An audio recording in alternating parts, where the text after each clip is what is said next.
ये क्वेश्चन जितना लंबा क्वेश्चन है, इसकी स्टेटमेंट जितनी लंबी है ना, ये क्वेश्चन उतना ही आसान क्वेश्चन है। ये क्वेश्चन क्या है, इसकी स्टेटमेंट मैं बाद में पढ़ता हूँ, पहले मैं आपको समझा देता हूँ कि ये क्वेश्चन है क्या। ठीक है, पहले मैं समझा देता हूँ, उसके बाद फिर मैं वन बाय वन बता दूंगा कि एक्चुअली इसकी हर स्टेटमेंट का क्या मतलब है। देखो, ये क्वेश्चन एक्चुअली क्या कहता है कि एक स्कूल में 1 से लेके 12 तक हमारे पास क्लासेज हैं, 1 से लेके 12 तक हमारे पास 12 क्लासेज हैं। ठीक है, तो क्लास यानी कि पहली क्लास होगी 1, दूसरी होगी 2, फिर थर्ड क्लास, फिर fourth class and so on करते करते करते करते हमारे पास टोटल 12 क्लासेज हैं। ठीक है, अब हर क्लास का वो कहता है कि हर एक क्लास के 3-3 सेक्शन हैं, हर क्लास के 3-3 सेक्शन है। तो यानी कि क्लास 1 के 3 सेक्शन है, तो आप ये मान लो कि जैसे क्लास 1 का एक सेक्शन है ए, एक सेक्शन है बी और एक सेक्शन है सी। ठीक है, तो क्लास 1 के भी 3 सेक्शन है, क्लास 2 के भी 3 सेक्शन है, क्लास 3 के भी 3 सेक्शन है। तो ये 3-3 सेक्शन मैंने मान लिया कि तीनों सेक्शन जो हैं ए बी सी हैं। ठीक है, अब ये क्वेश्चन ये कहता है कि इस स्कूल के सारे स्टूडेंट्स ने ये डिसाइड किया कि हम नए ट्रीज़ जो हैं वो प्लांट करेंगे, यानी कि नए ट्रीज़ लगाएंगे। लेकिन कैसे लगाएंगे? क्लास 1 का एक सेक्शन एक ट्री लगाएगा, क्लास 2 का एक सेक्शन 2 ट्री लगाएगा, क्लास 3 का जो सेक्शन होगा वो 3 ट्रीज़ लगाएगा, क्लास 4 का एक सेक्शन 4 ट्रीज़ लगाएगा एंड सो ऑन करते करते क्लास 12 का जो एक सेक्शन होगा वो टोटल 12 ट्रीज़ लगाएगा। और सिमिलरली बाकी सारे सेक्शंस भी ऐसा ही करेंगे। तो क्लास 1 का ये सेक्शन भी एक ट्री लगाएगा, क्लास 2 का ये सेक्शन 2 ट्रीज़ लगाएगा, क्लास 3 का ये सेक्शन 3 ट्रीज़ लगाएगा, 4 का ये सेक्शन 4 एंड सो ऑन। और सिमिलरली इन क्लासेस का जो तीसरा सेक्शन होगा वो भी इसी तरीके से नए ट्रीज़ जो हैं उनको प्लांट करेगा।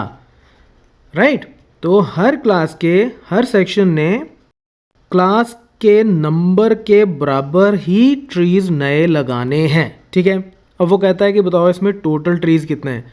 तो देखो कितना सिंपल है, मैं इन सब को ऐड कर लूँ 1 + 2 + 3 + 4 प्लस करते करते करते करते प्लस 12 तक चला जाऊँ तो ये एक AP सीरीज़ बन जाती है, ये एक AP सीरीज़ बन रही है और ये भी सिमिलर AP सीरीज़ है और ये भी सिमिलर AP सीरीज़ है। ठीक है, एग्जैक्टली सेम AP सीरीज़ है। तो इसका मतलब अगर मैं सिर्फ और सिर्फ इस AP सीरीज़ का सम निकाल लूँ, सिर्फ इस AP सीरीज़ का सम निकाल लूँ और उसको उसके बाद 3 से मल्टीप्लाई कर लूँ तो मुझे टोटल नंबर ऑफ़ ट्रीज़ मिल जाएंगे। और ये एक AP सीरीज़ है और इस AP सीरीज़ में मेरी फर्स्ट टर्म यानी कि A वो कितनी है 1, कॉमन डिफरेंस D कितना हो गया 2 - 1 तो वो भी हो गया 1। और इसकी वैसे मुझे ज़रूरत नहीं है, आप चाहो तो इसको यूज़ कर सकते हो। क्यों? क्योंकि लास्ट टर्म मुझे ऑलरेडी पता है, लास्ट टर्म है 12 और मुझे नंबर ऑफ़ टर्म्स भी पता है n वो कितनी है, वो भी हैं 12। तो अगर मुझे A पता हो, मुझे L पता हो और मुझे n पता हो तो इस फॉर्मूला को यूज़ करके मैं सम निकाल सकता हूँ। तो मैं इसका सम निकाल लूँगा और जब मैंने इसका सम निकाल लिया उसको मैं 3 से मल्टीप्लाई करूँगा तो टोटल नंबर ऑफ़ ट्रीज़ जो हैं उनको मैं निकाल लूँगा and that will be my answer.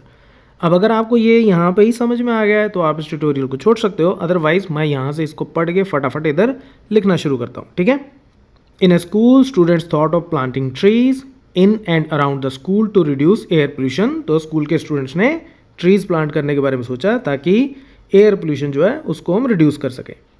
It was decided that the number of trees that each section of each class will plant will be same as the class.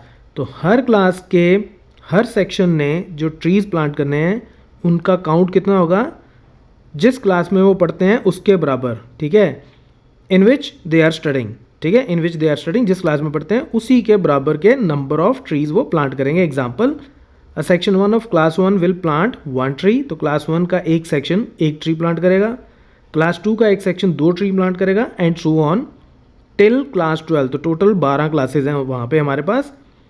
There are 3 sections, तो हर class के हमारे पास 3-3 sections हैं। How many trees will be planted by the students. तो total कितने trees plant किए जाएंगे। ठीक है, तो टोटल नंबर ऑफ क्लासेस क्या हैं, वो है हमारे पास 12। ठीक है, and total number of sections for each class वो है 3। ठीक है, so let A, B, C be the 3 sections for each class. तो अब number of trees planted by section A of each class. तो total number of trees planted by section A of each class, सिर्फ section A ले लूँ हर class का, तो कितने trees plant करेंगे 1 + 2 + 3 + so on + 12. ठीक है, अकॉर्डिंग टू दिस कंडीशन ये इतने ट्रीज प्लांट करेंगे. पहली क्लास ने 1, दूसरी क्लास ने 2, तीसरी क्लास ने 3 and so on. Last class ने 12वीं क्लास ने 12 ट्रीज प्लांट कर दिए. Which is an AP. ये AP सीरीज़ है और इसमें A है 1 और D की मुझे ज़रूरत नहीं, मैं सीधा ही L से ही यूज़ कर लूँगा. L है मेरे पास 12 और टोटल नंबर ऑफ टर्म्स भी मेरे पास कितनी है 12.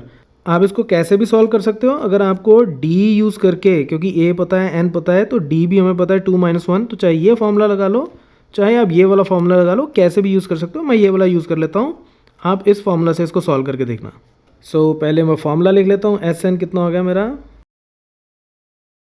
अब मुझे S12 फाइंड आउट करना है, तो ये हो जाएगा 12/2, क्योंकि इसमें 12 टर्म्स हैं एंड 12 है, तो 12/2 इंटू A है मेरा 1 और L है मेरा 12, तो ये यहाँ कटा 6, तो ये हो जाएगा 6 into 13 which is equal to 78. तो सिर्फ और सिर्फ सेक्शन A की सारी क्लासेस टोटल मिलके 78 ट्रीज प्लांट कर रहे हैं.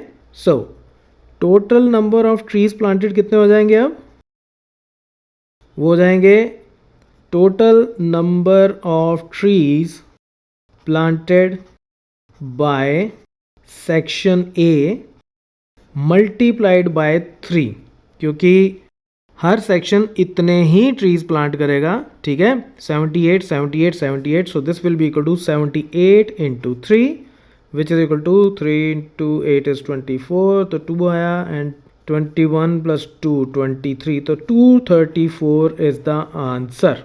सो ये जो क्वेश्चन है, इस क्वेश्चन की सिर्फ स्टेटमेंट ही आपको समझने की ज़रूरत है, उसके बाद ये क्वेश्चन सॉल्व करना बहुत आसान है. Right. So that's it from this tutorial. Keep watching मैथमाफिया.